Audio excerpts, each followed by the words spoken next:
नमस्कार। कहानी कलश में आपका हार्दिक अभिनंदन है। और आज मैं भूटान की एक लोक कथा जो है उसको मैं लेकर आया हूँ। उस पर आधारित एक कहानी है स्वर्णगंधा के पुल। ये कहानी मैं लेकर उपस्थित हुआ हूँ। इसमें किस प्रकार इसमें कहा गया है कि कलाकार के हाथ जो हैं दुनिया में सबसे मजबूत होते हैं, बहुत शक्तिशाली होते हैं। इन हाथों में बहुत शक्ति होती है, कलाकार के जो होते हैं हाथ। तो मैं इसी कहानी को लेकर आया हूँ, तो आप सुनिए। देखिए कैसे मजेदार कहानी है, लोक कथा पर आधारित है। बहुत ही आनंदित करने वाली लोक कथा है, कहानी है। आप भी सुनिए और अपने बच्चों को भी सुनवाइए।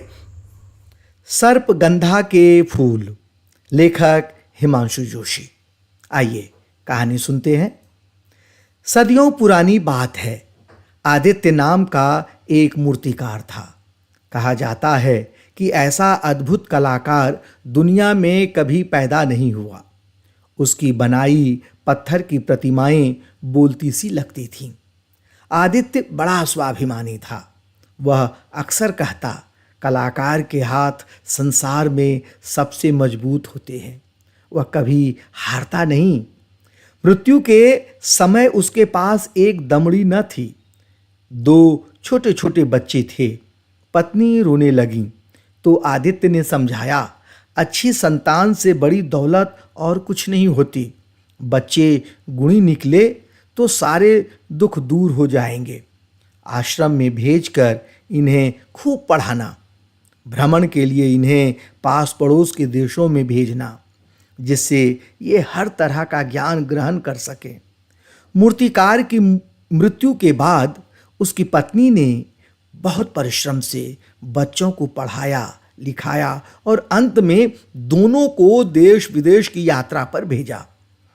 3-4 महीने तक लगातार घूमने के बाद कर्मकेतु और मंजू माया दोनों भाई बहन प्रभा मेरु राज्य की सीमा पर पहुंचे। वहां से चलकर वे रंगपुरम नाम के निराले नगर में गए। रंगपुरम के सारे घर चमकीले पत्थरों से बने थे। एक बहुत बड़ा चमकीला पत्थर नगर के बीच में बने खंभे के ऊपर रखा था। वह पत्थर दिन रात सितारे की तरह जगमगाता रहता। नगर के बीच छोटी छोटी झीलें थीं। चारों ओर महकते रंग बिरंगे फूलों की फुलवारियां और बाग बगीचे थे, जिनमें रसीले फलों की भरमार थी। नगर के दोनों किनारों को छूती हुई एक नदी बहती थी। नाम था सर्पगंधा। बड़ी गहरी, काली और डरावनी। अपने नाम के अनुरूप कर्मकेतु और मंजू माया वहां पहुंचे तो क्या देखते हैं कि सर्पगंधा के तट पर अनगिनत आदमियों की भीड़ लगी है। यात्री अनाज के बोरे, फलों के टोकरे, मेवों के थैले और शहद के मटके लिए खड़े हैं। कुछ लोग रेशमी कपड़ों के गट्ठर लिए किनारे की रेत पर भी बैठे हैं। पार जाने के लिए केवल एक नाव थी और इतने लोगों का जमघट। ज्यों ही नाव किनारे पहुंचती सब उस पर झपट पड़ते। आप लोगों को नदी पार करने में इतनी कठिनाई होती है, फिर पुल क्यों नहीं बना लेते? कर्मकेतु ने एक बूढ़े यात्री से पूछा। यात्री ने बड़ी लाचारी से उसकी ओर देखा और उदास स्वर में बोला, इतने चौड़े पाट की नदी का पुल बनाएगा कौन? कर्मकेतु और मंजू माया ने सहानुभूतिपूर्वक कहा, हम बनाएंगे पुल। उनकी बात सुनकर रंगपुरम के लोगों में खुशी की लहर दौड़ गई। कलाकार आदित्य की कला की कई कहानियां उन्होंने पहले ही सुन रखी थी। आज उसकी संतान की यह प्रतिज्ञा सुन उन्हें और भी खुशी हुई। भाई बहन दोनों ने अलग अलग पुल बनाने का निश्चय किया। पुल बनाने का समय तय हुआ, सूरज डूबने से सूरज उगने तक। रात आधी ही बीती थी कि सर्पगंधा के पश्चिमी भाग पर मंजू माया ने पत्थर और लकड़ी का पुल बना दिया।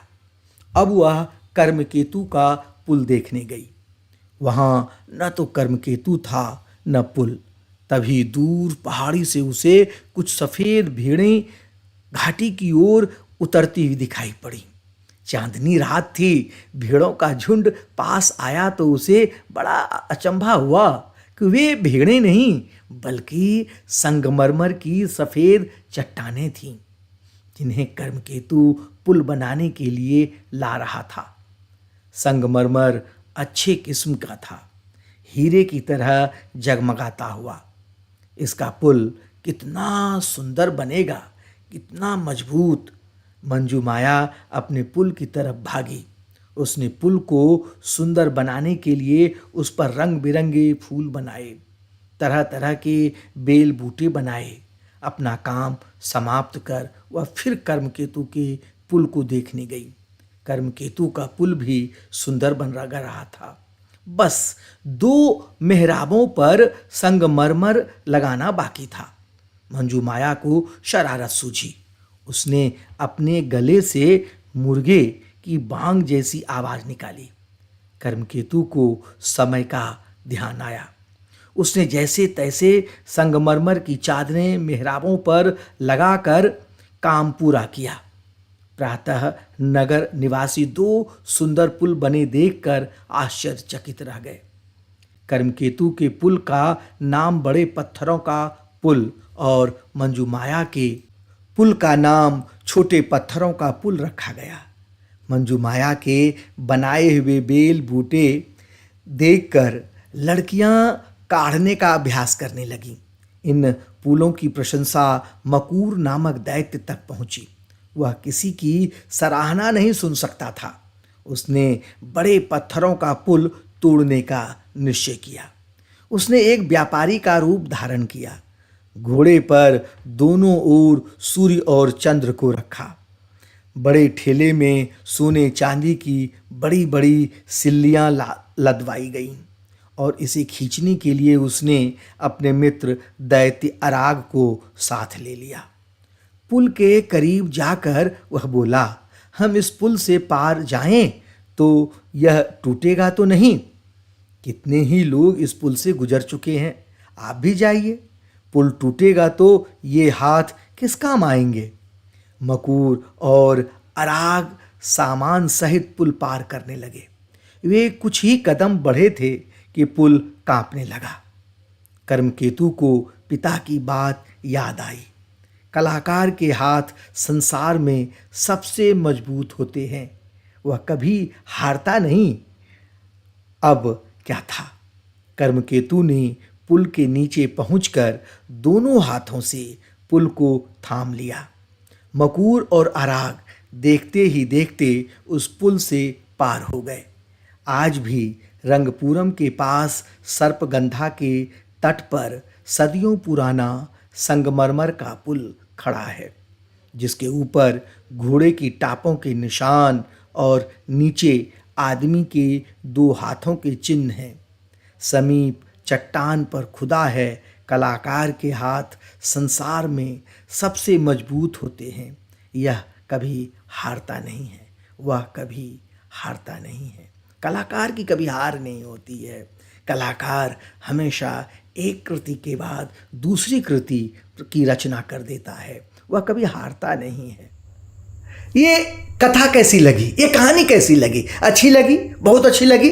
तो मैं आपसे वादा करता हूं कि इसी तरह की कहानियां, इसी तरह की नैतिक मूल्यों से जुड़ी हुई कहानियां मैं एक श्रृंखला लेकर आने वाला हूं और मैं आपको ये सुनाने जा रहा हूं, आपके बच्चों के लिए मैं सुनाने जा रहा हूं। और एक मैं सूचना और दे दूं कि इस चैनल पर गौतम बुद्ध की जीवनी भी मैं सुना रहा हूं। इससे पहले हमने सुनाई है गौतम बुद्ध की जीवनी, पहला भाग आ गया है। आप इसमें मैं डिस्क्रिप्शन में मैं दे दूंगा और आप उसे सुन सकते हैं, अपने बच्चों को सुना सकते हैं। और ये कहानी कैसी लगी? अच्छी लगी हो लाइक और सब्सक्राइब जरूर कीजिएगा और अपने दोस्तों को भी दीजिएगा, जिससे कि वे अपने बच्चों को भी ये कहानी सुना सकें। मैं तब तक के लिए अपनी वाणी को विराम देता हूं। बहुत बहुत धन्यवाद।